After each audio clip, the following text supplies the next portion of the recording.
Closing arguments taking place today in the trial of a man accused of beating a West Greenwich man to death last year. Christian Lepore is accused of beating John O'Neill to death in the backyard of his home. The defense has argued that Lepore was insane at the time and should not be held criminally responsible for his actions. Eyewitness News reporter Kim Kalunian has today's closing arguments live now from Warwick. Kim. Well, Mike, both the defense and prosecution actually agree that Christian Lepore had an undiagnosed mental illness that they say reached a deadly peak on May 28th of 2016.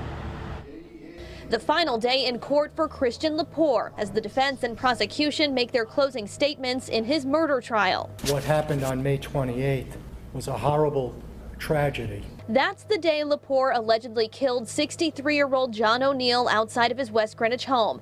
Police say Lepore was naked, growling, unable to be stopped by a canine, pepper spray, or a stun gun.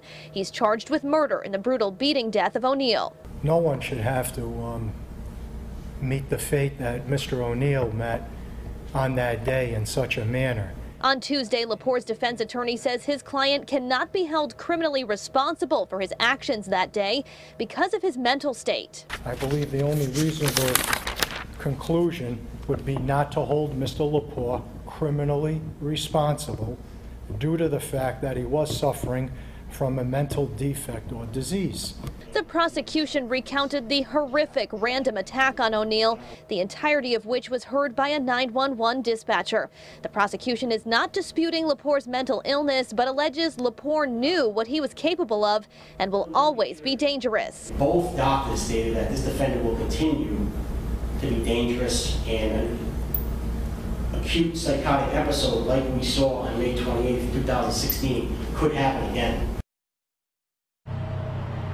Now, this is a bench trial, which means there is no jury. Lepore is scheduled to be sentenced on August 2nd. Now, coming up new at 6, we'll hear from the final witness who took the stand today. He talked about Lepore's mental state on that day back in May of 2016. For now, reporting live in Warwick with the Mobile Newsroom, Kim Kalunian, Eyewitness News.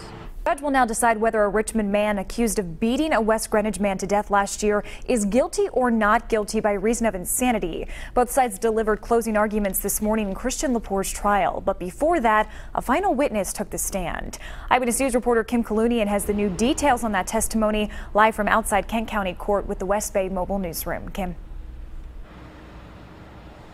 Well, Caroline, that final witness to take the stand was a psychiatrist called by the state, and today he testified that Christian Lepore exhibited paranoid behavior in the days leading up to last year's deadly attack.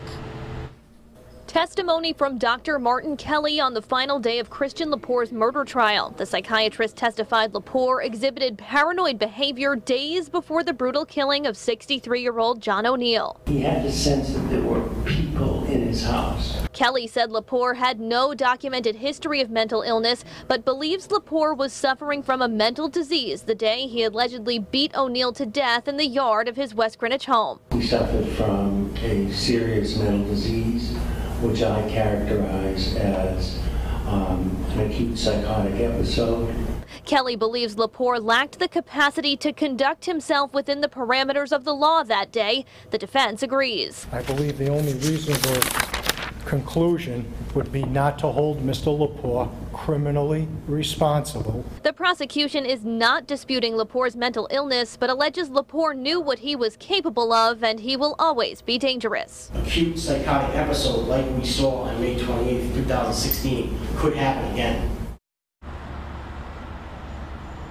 And this is a bench trial, which means there is no jury. The judge is expected to deliver his verdict on August 2nd. Reporting live in Warwick with the Mobile Newsroom, Kim Kalunian, Eyewitness News.